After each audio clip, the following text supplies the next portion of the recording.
queria que você abrisse a sua Bíblia e lesse comigo um texto que está em Lucas capítulo 8. E lhe incentivo, lhe indico que você faça a leitura ou ouça enquanto eu leio, e que você agora faça isso assim com uma intenção profunda no seu coração, de que Deus continue fazendo em você o que Ele começou a fazer essa manhã. Porque eu desejo que o que nós vamos estudar aqui se complete com aquilo tudo que Ele já nos falou, enquanto cantamos, enquanto oramos. Que de fato esse texto tenha significado para a sua vida, o que nós vamos ler aqui tenha significado para a sua história. Você vai ler comigo a história aqui de um dia em que Deus faz um exorcismo. E eu quero fazer a leitura desse texto tentando extrair dele, de modo metafórico, o significado espiritual dessa libertação. Para muito além de um exorcismo de Jesus, existe aqui uma história que nos fala a respeito da necessidade de nós mesmos sermos salvos, libertos, curados por Jesus em todas as nossas doenças. Então não se prenda somente à história de um endemoniado que é liberto por Jesus, mas olhe para si mesmo, enquanto Jesus vai fazendo essa conversa e causando essa libertação aqui. Lucas 8, versículo 26, diz o seguinte: que eles navegaram, Jesus e os seus discípulos, para a região dos Gadarenos, que fica do outro lado do lago, frente à Galileia. Quando Jesus pisou em terra, foi ao encontro dele um endemoniado daquela cidade. Fazia muito tempo que aquele homem não usava roupas, nem vivia em casa alguma, mas nos sepulcros. Quando viu Jesus, ele gritou, prostrou-se aos seus pés e disse em alta voz: que queres comigo, Jesus, Filho do Deus Altíssimo? Rogo-te que não me atormentes. Pois Jesus havia ordenado que o espírito imundo saísse daquele homem. Muitas vezes o espírito tinha se apoderado daquele homem, e mesmo com os pés e as mãos acorrentados e entregue aos cuidados de guardas, o homem quebrava as correntes e era levado pelo demônio a lugares solitários. E Jesus perguntou: qual é o seu nome? E aquele homem respondeu: Legião, porque muitos eram os demônios que haviam dentro dele. E então imploravam a Jesus que não os mandasse para o abismo. Uma grande manada de porcos estava passando naquela colina. Os demônios então imploraram a Jesus que lhes permitisse entrar neles. E Jesus lhes deu tal permissão. Saindo do homem, os demônios entraram nos porcos e toda a manada atirou-se precipício abaixo em direção ao lago e se afogou. Vendo o que acontecera, os que cuidavam dos porcos fugiram e contaram esses fatos na cidade e nos campos. E o povo foi ver o que havia acontecido. Quando se aproximaram de Jesus, viram que o homem de quem havia saído os demônios estava assentado aos pés de Jesus, vestido em perfeito juízo, e eles ficaram com medo. Os que tinham visto contaram ao povo como aquele endemoniado fora curado. Então todo o povo da região dos Gadarenos suplicou a Jesus que ele fosse embora, porque eles estavam tomados de medo. E Jesus entrou num barco e regressou. Os homens que haviam saído, o homem de quem haviam saído os demônios, suplicava-lhe para que deixasse ir com ele. Mas Jesus o mandou embora dizendo: volte para sua casa e conte o que Deus lhe fez. Assim o homem se foi e anunciou na cidade inteira o quanto Jesus tinha feito por ele.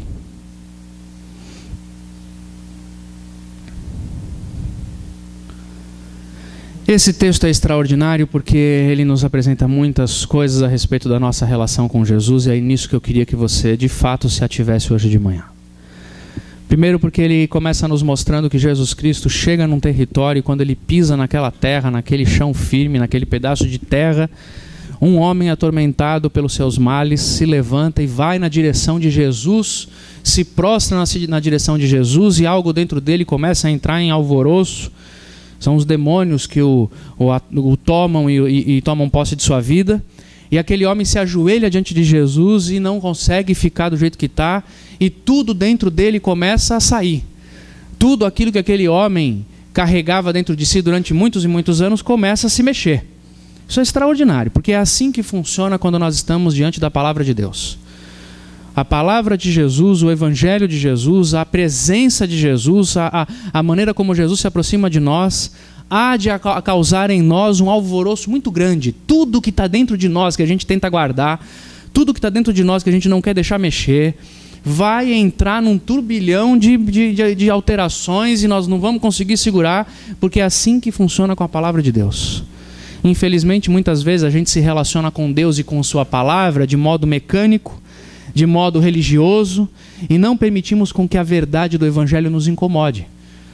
Mas cada vez que a palavra de Deus é lida e falada de verdade, alguma coisa acontece no nosso coração, e alguma coisa dentro de nós se mexe. Porque a presença de Deus afasta tudo aquilo que em nós existe de mal, de doença, de pecado, de tormenta. Não existe jeito. Não existe jeito. Então, queria lhe dizer uma coisa hoje aqui, você que nos visita, você que não está conosco, como o Alex disse, você sempre vai ser bem-vindo aqui.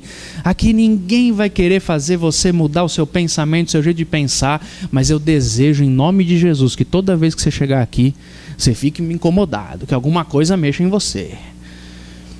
Desejo de todo o meu coração que cada vez que a palavra de Deus seja lida para você, você fique, não está certo esse negócio, estão querendo mexer comigo.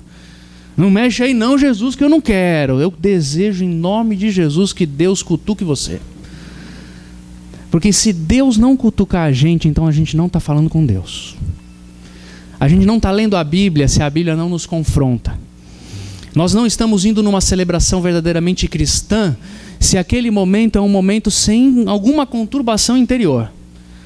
Se aquela canção que eu cantei não falou comigo com tanta profundidade de letra que ela carrega, então eu não estou nem conectado a nada. Então eu queria dizer isso para você. Alguma coisa tem que mexer. E é bom que mexa mesmo. É bom que mexa mesmo. Por exemplo, eu creio que algumas pessoas, quando estão numa celebração cristã, num domingo de manhã, 10 horas da manhã, embora não seja tão cedo assim, mas para muitos ainda é, alguns dormem porque estão com sono mesmo. Mas eu sei que tem gente que chega e de repente acontece alguma coisa e dentro de si mesmo um incômodo. Você parece que alguém está fechando seus olhos, alguém está fechando a sua mente, alguém está desligando você. Quando isso acontecer com você, saiba que vem chumbo grosso. Porque tem gente querendo cutucar a sua alma. E é o Espírito de Deus que está fazendo isso. E quanto maior for a densidade do que precisa ser mudado em você e do seu encontro com Jesus, mais forte vai ser esse encontro. Como aconteceu com esse cara aqui. Um homem que durante a vida inteira era tomado por espíritos ruins. Quando Jesus pisa, não consegue ficar parado. Ele vai no encontro de Jesus. Ele se aproxima e fala: o que é que você quer mexer comigo? Por que é que você está mexendo nisso? Eu acho isso extraordinário. E incomoda mesmo. Você ouve a palavra do Evangelho e Jesus vem falar com você, e você ouve o pastor Alexandre, ouve o pastor fulano, vai na internet, ouve quem você quer ouvir, e cada vez que você ouve, numa fase da sua vida, vem a imagem do seu pai na cabeça. Tudo que você queria era, pelo amor de Deus, não é possível, eu vou ter que ficar mexendo com esse assunto. Você vai ouvir a palavra do Evangelho, vai num lugar, vem as suas doenças, as suas tendências nocivas para você e para a sociedade, os seus pecados, sua lascívia, o egoísmo, a maldade. Mas não é possível, eu vou na igreja, o pastor... Você já falou isso para mim. Algumas pessoas vivem dizendo para mim: você bateu hoje, hein? Sou eu não, meu filho, não tem nada a ver com essa história. Não fica bravo comigo, fica bravo com Jesus, como esse cara aqui ficou. Por que vai me atormentar? Por que vai mexer com quem está quieto? Por que você tem que mexer nesse assunto toda vez que eu vou ouvir o evangelho? Por que você vai falar da minha sexualidade toda vez que eu vou na igreja? Por que você vai falar da minha família toda vez que eu vou na igreja? Por que você fala dos meus vícios de comportamento toda vez que eu abro a palavra? Me deixa em paz, Deus. Deus não deixa. Porque essa paz que você quer não é a paz verdadeira. É a paz da tormenta. E esse cara fez isso, eu sei que você faz isso, eu sei que eu faço isso. De novo esse assunto, de novo, eu vou orar de novo por isso. De novo essa conversa na minha frente, de novo. Até que eu seja liberto, de novo até que eu seja liberto. Porque é o seguinte, Jesus Cristo pisou, Ele vai libertar. Se você falar, olha, eu vou dizer uma coisa para você, muito perigosa. Se você essa manhã falar assim, eu quero é ser liberto, você vai ter problema. Porque Ele vai libertar. Se Ele pisar no teu coração, não sobre o seu coração, mas no território dele, vai mudar. Vai mudar. Extraordinário que Jesus Cristo se comunica conosco quando Ele quer nos salvar e nos libertar. Ele pergunta o nome. Ele fez isso algumas vezes. Ele se comunica de modo tão pessoal. Qual é o seu nome, meu filho? Lindo isso. Pena que com os projetos de massificação da nossa sociedade, até a religião é massificada, e as curas são de baseadas, libertações são de baseada. Para o meu lado direito quem tem enxaqueca, para o meu lado esquerdo quem quer marido. Aí vai o povo lá para frente, aí o pastor passa o paletó. Quem quer carro novo do lado direito, quem quer casa nova do lado esquerdo, e vai a multidão. Eu quero os dois, então fica no meio. Jesus para, encontra aquele homem que é um bicho. Aquele homem é um bicho, não é um homem. Há anos ele não se veste, anda sujo e dorme em cemitério. Você já viu gente assim? Você estava achando que estava ruim a sua situação, né? O cara é um bicho. Acontece que para Deus os homens bicho têm nome. Não me importa em que situação uma pessoa se encontre. Não me importa até onde ela tenha ido. Não me importa como a sociedade lhe veja. Qual é o seu nome, meu filho? Qual é o seu nome? Qual é o seu nome? Acontece que para poder dizer o próprio nome, aquele homem tem que ser liberto. Porque tudo dentro dele desconfigura-o, tira a sua dignidade, não o deixa ver seu próprio nome. Ele nem sabe o seu nome mais, ele responde legião. Quando responde isso, ele está fazendo uma semelhança com o exército romano de 12.000 homens. Assim era uma legião romana. Ele quis dizer, tem tanta coisa me habitando que eu pareço uma legião romana. Somos muitos. O que há dentro de mim é tão confuso, eu tenho tantas histórias, eu tenho tantos pecados, eu tenho tantos pesos, eu tenho tantos vícios, eu tenho tantas personagens. Quem você quer saber?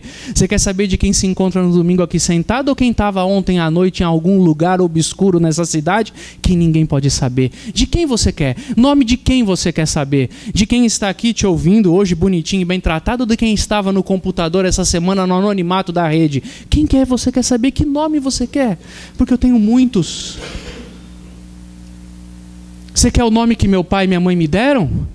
Você quer o nome que a sociedade me dá? Você quer o nome que o meu trabalho me dá, a dignidade que eu tenho, as pessoas acham que são boas histórias? Qual nome você quer ouvir? Que nome?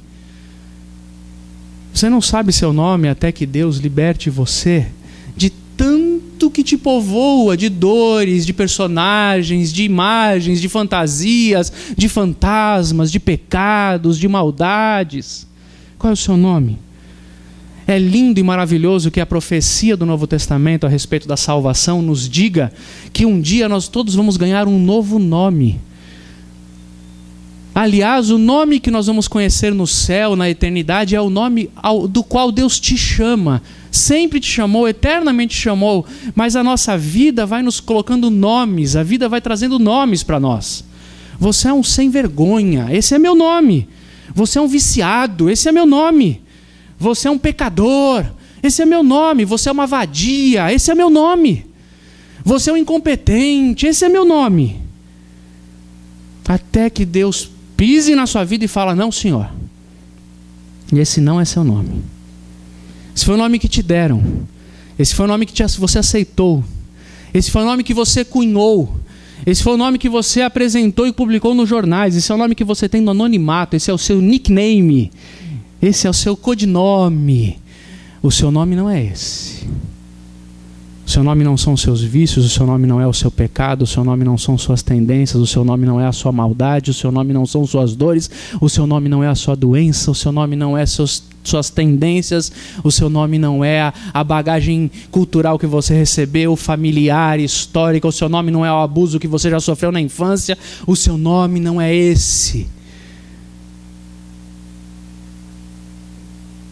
Mas uma legião de dentro de mim precisa sair para que eu saiba o meu nome.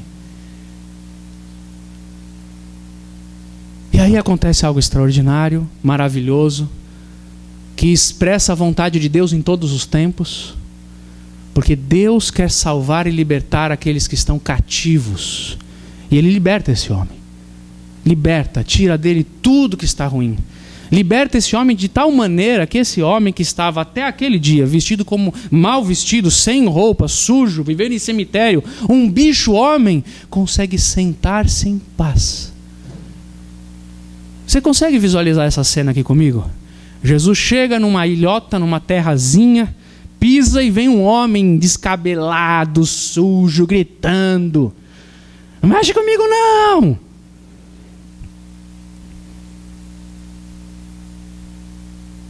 Esse homem se encontra diante de Jesus, vive esse diálogo, vive a libertação, se assenta. Aliás, você sabe, né, que só fica sentado quem tem paz. Não tem gente que parece que tem formiga e fica se mexendo o tempo inteiro? Só consegue ficar sentado quem tem paz. Primeira coisa que esse camarada fez na vida dele nova é sentou-se. Limpo, arrumado, perfeitamente no seu juízo, tomado por um bom senso e um juízo bom. Que extraordinária essa revelação. O Novo Testamento é cheio disso. As palavras dos apóstolos falam isso o tempo inteiro, mas a gente insiste em não acreditar. O Espírito de Deus traz paz e bom senso. Gente que diz que tem o Espírito de Deus, e porque tem o Espírito de Deus é um alucinado, tomado por uma coisa que parece mais uma droga, não tem o Espírito de Deus. O Espírito de Deus traz paz e bom senso. Quantas confusões são faladas em nome de Deus, quantas ideias são projetadas em nome de Deus, quantas profecias são proferidas com puro engano em nome de Deus. Aquele homem se senta e é tomado por um juízo restaurado. Paz e bom senso. É disso que você precisa? Eu preciso. Eu não sei se você, ouvindo isso, olha para você mesmo e diz: nossa, como eu queria paz e bom senso. Como eu queria ter calma e condições de tomar boas decisões. Como eu gostaria de ter calma e poder olhar para a vida e avaliar as coisas com clareza. Como eu queria ter calma e poder olhar para mim mesmo com nitidez, com um mínimo razoável de conhecimento a meu respeito. Como eu gostaria de ter paz e bom senso, limpeza dos olhos, para eu saber por que eu sinto o que eu sinto, por que eu faço o que eu faço, como eu reajo. Eu só queria isso mesmo. Paz e perfeito juízo e bom senso. E é isso que acontece com esse camarada. Ele está liberto. Ele está liberto.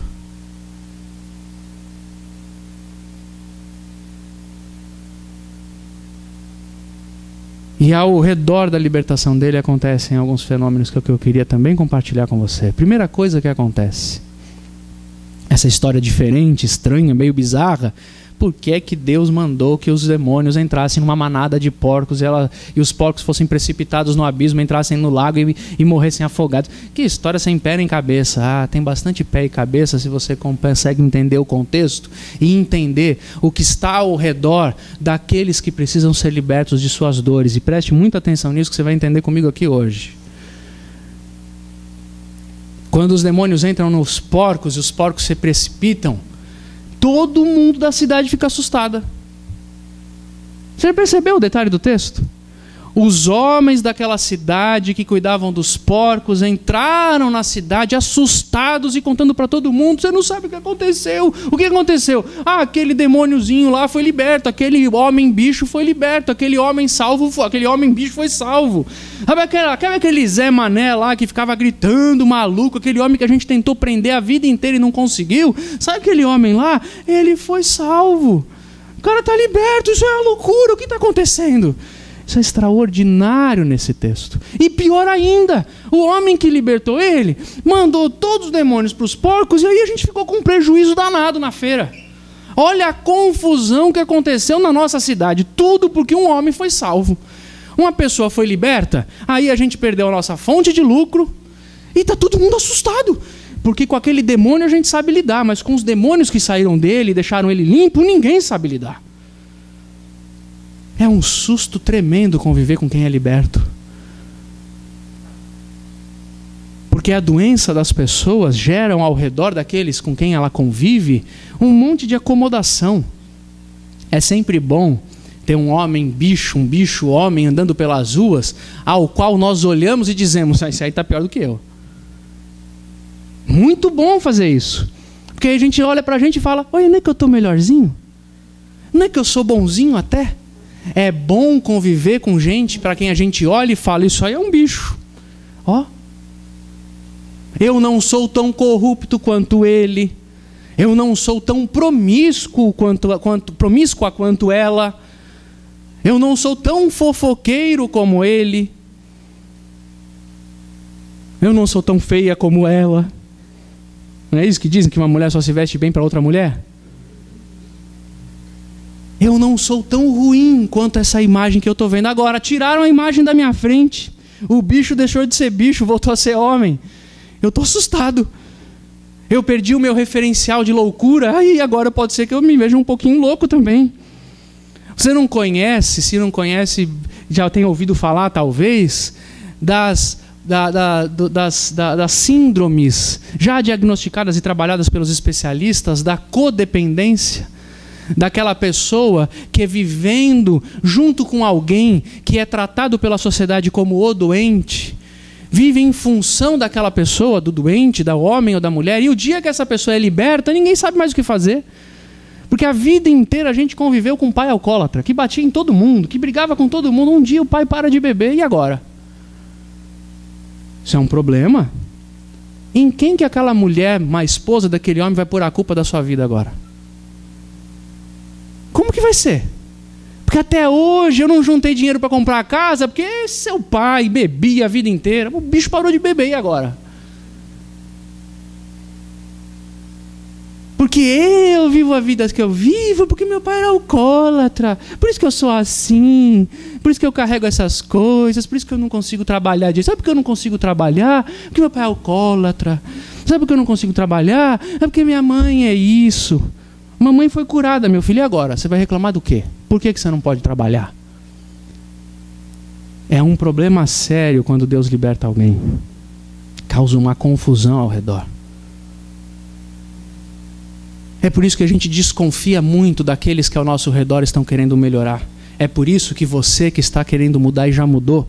É por isso que você que entendeu o Evangelho, entregou sua vida ao Evangelho, causa tanto incômodo na sua família. Não tem gente que quando se converte vira legal, a mãe que fazia tudo o que ele queria começa a pegar no pé do garoto? Você já ouviu história assim? Um moleque era tranqueira e a mãe fazia tudo o que ele queria. O rebeldezinho da mamãe. O bicho se converte, vira homem, a mãe começa a implicar com o moleque. Não tem isso, sabe por quê? Porque quem mandou Jesus salvar o meu demôniozinho de estimação? Era muito mais fácil conviver com o meu pai assim, com a minha mãe assim, com o meu filho assim, com o meu marido assim. Oxi, agora eu vou reclamar de quem se meu marido ficou um homem bom? É muito melhor. É por isso que esses camaradas levam um susto, não por verem o homem bicho gritando pelas ruas. É por isso que a gente se assusta menos com a maldade do que com a bondade. Imagine você assistindo o Big Brother da próxima edição, e ao invés de um querendo comer o couro do outro, alguém distribuindo o prêmio e dando a vida para alguém, que eu não sei nem como funcionam esses negócios, mas você sabe do que eu estou falando. Você vai levar um susto. Vai bombar na internet. Aliás, eu queria vender para a Globo essa minha ideia. Vai dar muito mais audiência. Que ninguém consegue acreditar em alguém que se converta.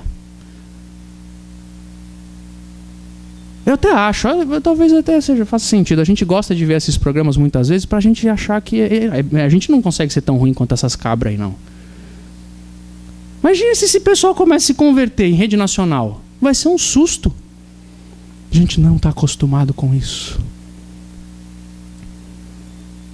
Porque as pessoas se alimentam das nossas prisões.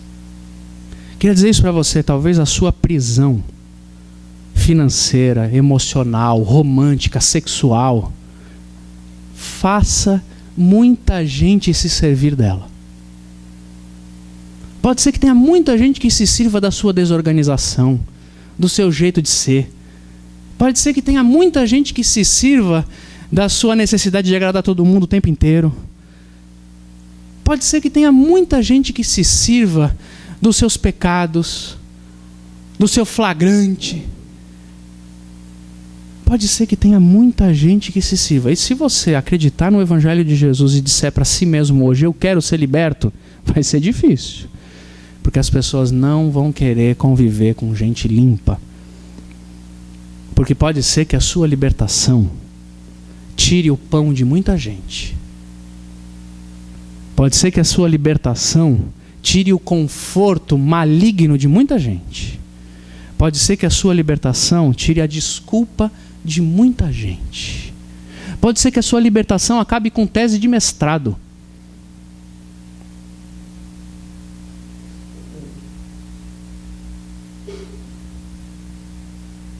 A tese de que não há cura, não há milagre, não há salvação, de que você não tem jeito. Tem gente aí que vai se mexer e vai falar, como isso é possível? Não era.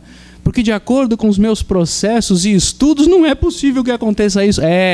Porque quando Jesus pisa o território da nossa vida, a gente pode ser liberto se a gente quiser. Agora vai ter gente do seu lado que não vai querer. Vai ter gente do seu lado que não vai querer você dizendo assim, não tomo mais isso. Não faço mais negócios desse jeito. Não vou te dar prazer do jeito que você quer. Porque eu quero ser liberto, não quero ser usado por você para o seu prazer mais. Não, eu fui salvo. Eu fui liberto por Jesus. Não quero mais. Se você fizer isso, muita gente pode ficar incomodada ao seu redor.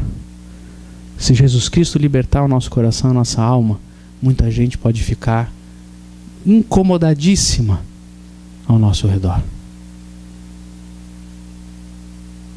Muita gente. Entende isso?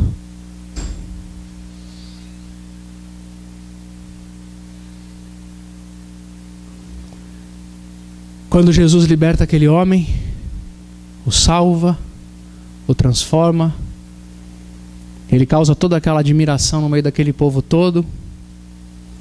A primeira coisa que ele fala para Jesus é: me deixa embora com você. Me deixa embora com você porque eu preciso que você me tire dessa vida que eu estava vivendo. Porque ninguém vai... As pessoas me viram sempre como um pobre, um pobre homem, um miserável, um maldito, um pecador. Como vai ser agora?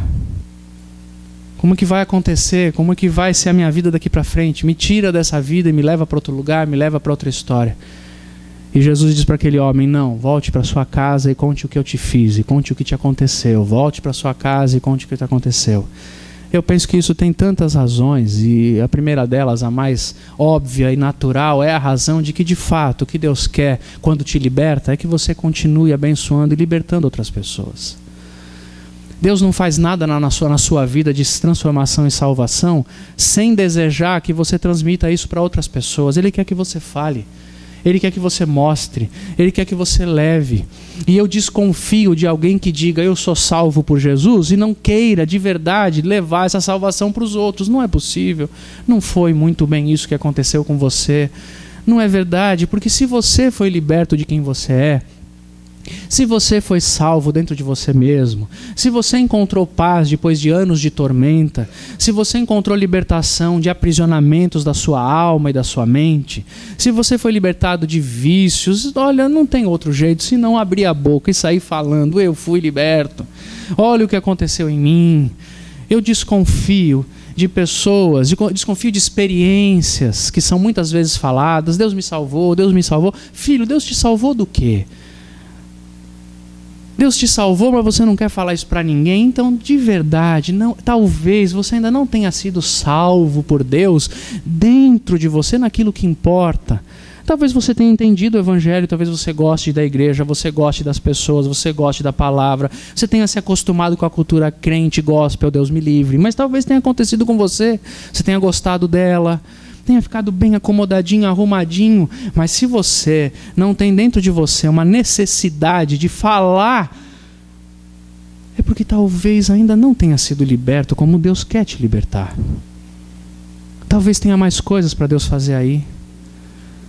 Eu estava conversando com uma pessoa esses dias a respeito da salvação, porque para muitas pessoas a salvação ainda é um conceito. Se eu perguntar para vocês aqui que estão acostumados com a igreja, você acredita que Jesus salvou você? Acredito, acredito. Agora, se lá no fundo do seu coração, num processo de auto-observação, ou num processo de diálogo com alguém lhe perguntar, ou eu lhe perguntar hoje, filho, Jesus te salvou do quê? E se você responder teologicamente, Jesus nos salvou dos nossos pecados. Não, isso eu já sei. Você. Não salvou não, eu que estou lutando para ser salvo, porque lá na minha igreja, se a gente fizer corrente e campanha, o pastor falou que além de ser salvo, a gente vai ficar rico. Então eu estou numa batalha lá, pastor. Não, eu vou continuar iluminando e me tornar uma pessoa melhor a cada dia e eu vou dar conta de ser salvo. Aliás, a sua palavra é muito boa, porque eu gosto de você falando de Jesus, porque isso enche o meu coração de paz e me faz querer ser bom para eu poder me iluminar e conseguir compensar os meus pecados e ser salvo. Filho, você foi salvo do quê? Você. Fui salvo das minhas transgressões. Olha que bonito. Pode anotar aí para poder dizer e colocar no Twitter hoje. Eu fui salvo das minhas transgressões. Você foi salvo do... Não desconversa. Eu não estou falando de transgressões, pecados, iluminação, teologia. Você. Eu fui salvo de um processo de morte que havia em mim, que me levava a querer morrer de verdade. Eu já tentei tirar minha vida por tanta angústia e solidão e carência que eu carregava. E um dia Jesus veio, libertou meu coração, me trouxe uma paz, um sol brilhou dentro de mim e eu não consigo ficar quieto, eu quero contar isso para os outros. Eu fui salvo porque eu carregava traumas de abusos que eu vivi na minha vida, tão pesados que tudo que eu tinha no coração era a raiva, a vontade de me vingar de todo mundo. Mas um dia a paz de Jesus entrou no meu coração e eu entendi o perdão e Ele me libertou e eu estou salvo. E eu quero falar para todo mundo.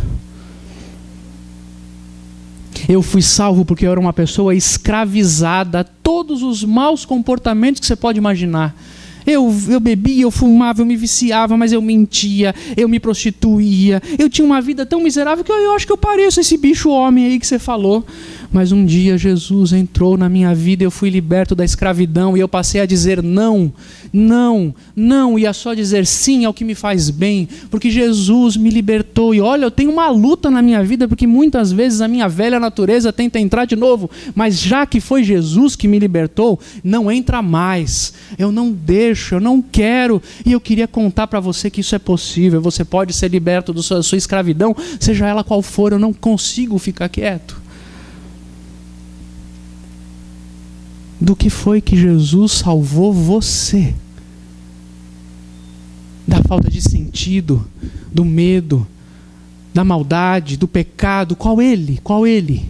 Da escravidão, da maledicência, do egoísmo. Qual ele? Da lascívia, da luxúria, da prostituição. Qual ele?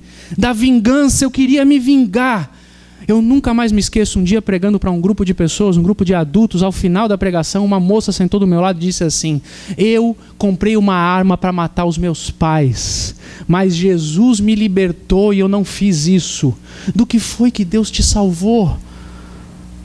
Eu queria me vingar, eu queria matar. Hoje eu não quero mais.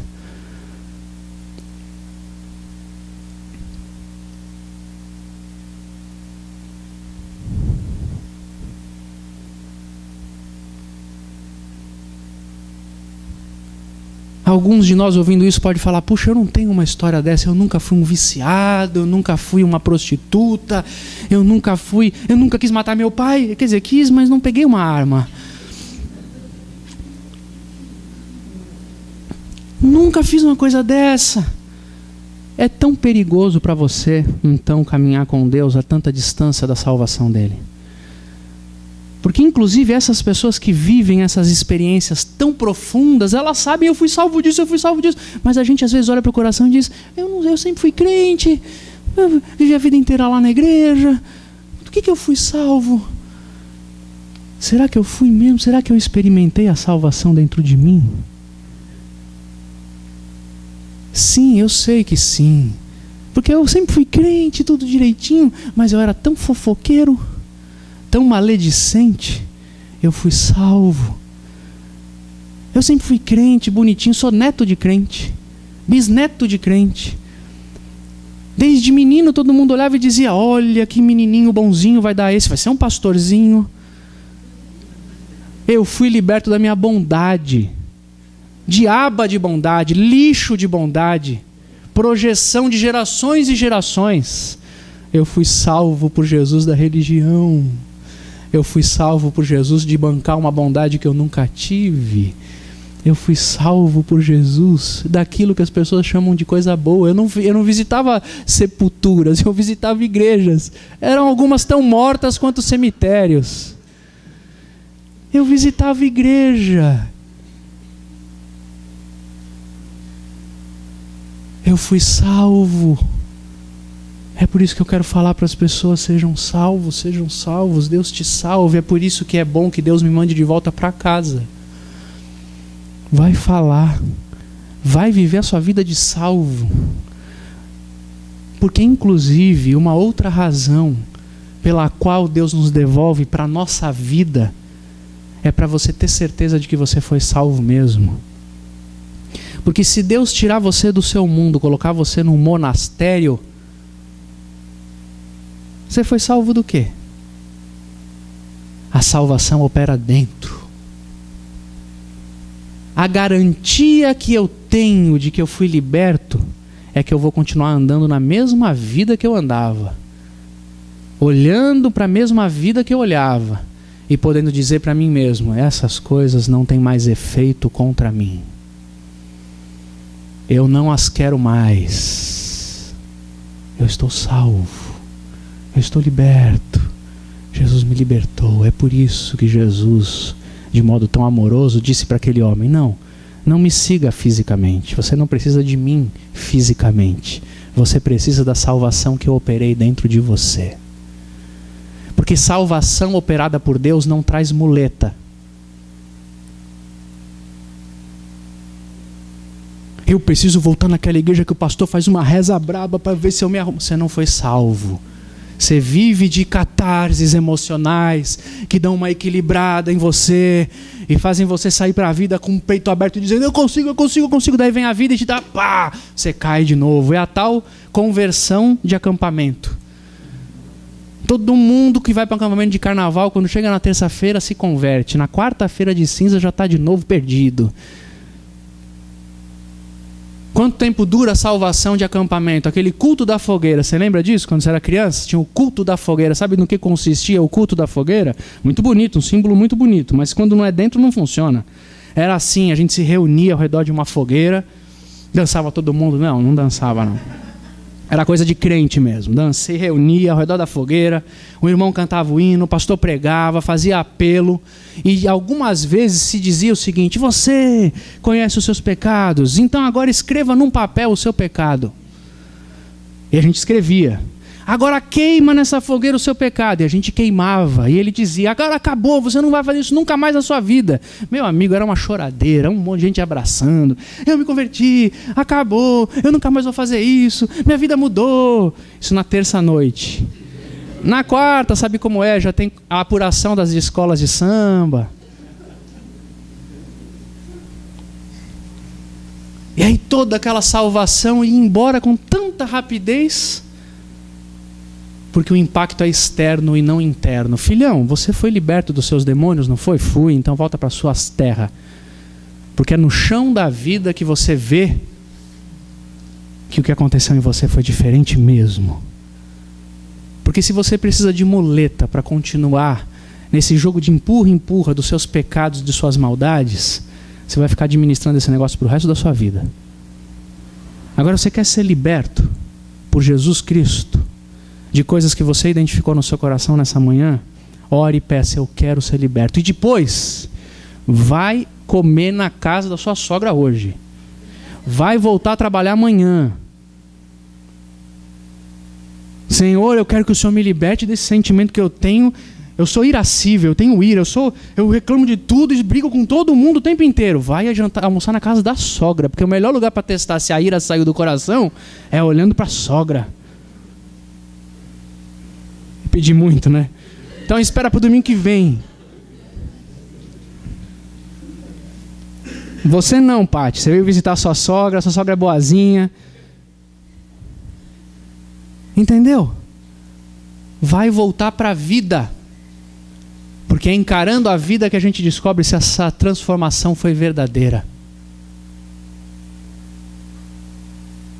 É por isso que não adianta, psicologicamente está tão comprovado esse negócio, não adianta você mudar tudo na sua vida o tempo inteiro para mudar seu coração. Você começa a entrar numa crise, o pastor fala sobre o evangelho, você fala: já sei o que eu vou fazer. Vou mudar de Sorocaba, vou pedir as contas do emprego, vou tirar as crianças da escola, vou voltar para o Guarujá, vou voltar para Pindamonhangaba, eu vou mudar para o Japão, porque aí sim minha vida vai mudar. Aí você vai para lá, põe a criança na escola, arruma uma igreja, entra no trabalho, na primeira semana você já encontra os mesmos tranqueiras com quem você andava em Sorocaba. Porque tranqueira chama tranqueira, isso é um negócio impressionante. Primeira semana você encontra os boi preto que você conhece. Daqui em Sorocaba você vai encontrar tudo lá de novo. Conhece tudo, vai encontrar. Cheira.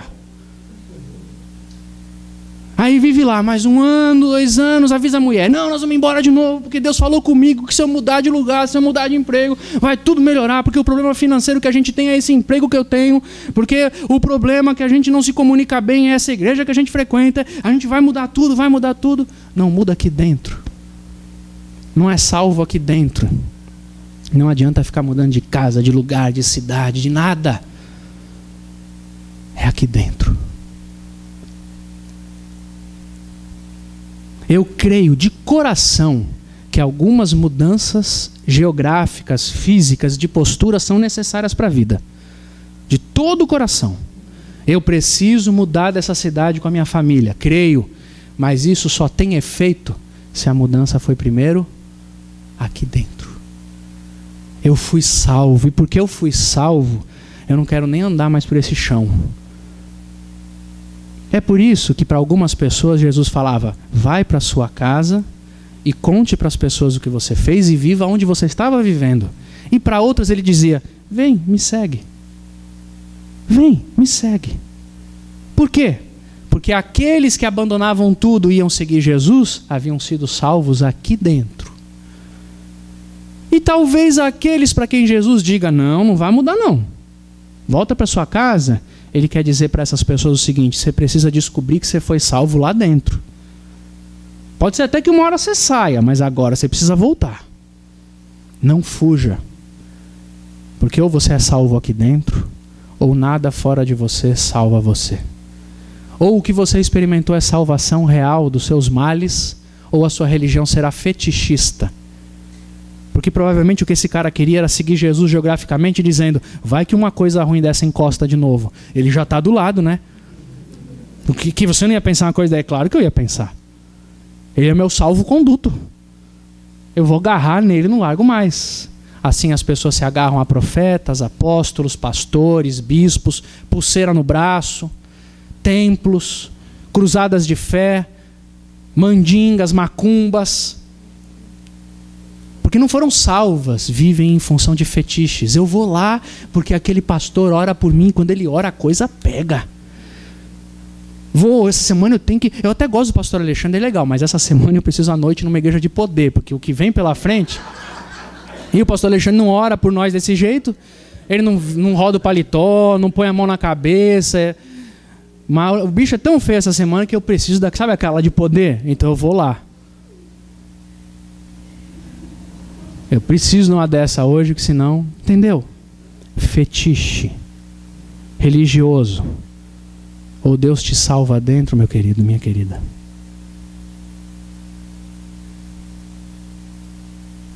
Ou nada nesse mundo vai conseguir fazer você viver uma vida em paz.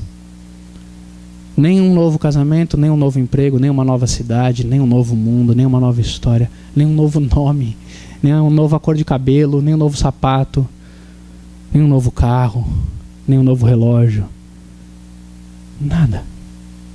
Nada. Ou Deus te salva dentro, ou não tem jeito. Amém? Vamos orar? Minha oração nessa manhã é de que Deus opere salvação na minha vida e na sua vida todos os dias. E por isso eu quero fazer uma pergunta para você, fechar os seus olhos e orar a Deus e responder para Ele, não para mim. Você quer ser curado essa manhã?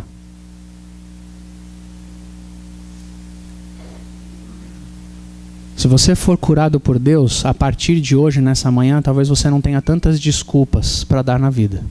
As suas muletas vão cair. Você quer perdoar seus pais? Só que se você perdoar seus pais, você não vai mais poder culpá-los. Você quer que Deus dê um jeito na sua vida financeira? Se você fizer isso, você não vai poder ser tão desorganizado como você é. E não vai poder mais pôr a culpa nos corruptos nem na economia do Brasil. Você quer que Deus te cure de sua lascívia, de sua prostituição, de seu uso indecoroso do corpo, dos desejos do seu corpo que são tão latentes? Você quer? Se Deus fizer isso, você não vai mais poder viver os relacionamentos sexuais que você costuma viver. Você não vai conseguir mais fazer isso. Você vai deixar de dar prazer para pessoas às quais você alimenta numa doença e se alimenta da doença delas. Você vai quebrar ciclos doentios na sua vida. Você quer ser curado? Você quer ser salvo?